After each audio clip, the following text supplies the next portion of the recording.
હિંમતનગર ખબર ન્યૂઝમાં આપનું સ્વાગત છે। તો જોઈએ આજના મહત્વના સમાચાર સાબરકાંઠાથી। સાબરકાંઠાના પોશીના પોલીસ સ્ટેશનના કોન્સ્ટેબલની એસીબીએ ધરપકડ કરી। રાજસ્થાનથી પરત આવી રહેલી એક વ્યક્તિની કારમાંથી બિયર મળતા પતાવટ માટે તેની પાસેથી ₹12,500ની લાંચ લેતા સાબરકાંઠાના પોશીના પોલીસ સ્ટેશન કોન્સ્ટેબલની એસીબીએ ધરપકડ કરી હતી। આ બનાવની વિગત મુજબ ફરિયાદી તેની પત્નીની ભાડાની ઇકો ગાડીમાં રાજસ્થાન મૂકી પરત આવી રહ્યો હતો। એ દરમિયાન રાત્રિના સમયે સાબરકાંઠાના પોશીના પોલીસ સ્ટેશનના પોલીસ કોન્સ્ટેબલ રાકેશસિંહ ડાભીએ ફરિયાદીની ગાડી ઊભી રખાવી અને ચેક કરતા ગાડીમાંથી એક બિયરની બોટલ મળી આવી હતી। તેની પતાવટ પેટે કોન્સ્ટેબલ ડાભીએ ₹2 લાખની માંગણી કરી હતી।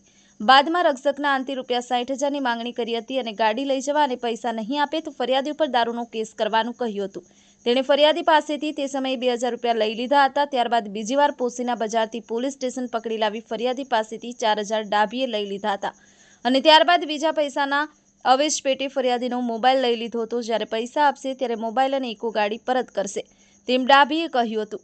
બાદમાં કોન્સ્ટેબલ ડાભીએ ફરિયાદીના મોબાઈલ ઉપર અવારનવાર ₹10,000ની માંગણી શરૂ કરી હતી, જે પૈસા ફરિયાદી આપવા માંગતા ન હોવાથી એસીબીનો સંપર્ક કરી ફરિયાદ આપી હતી। જેને આધારે એસીબીની ટીમે પોશીના પોલીસ સ્ટેશન સામે ન્યૂ ધનલક્ષ્મી બોરવેલના મકાનમાં જાળ બિછાવી અને કોન્સ્ટેબલ રાકેશ ડાભીને ફરિયાદી પાસેથી ₹12,500ની લાંચ લેતા ઝડપી લીધો હતો।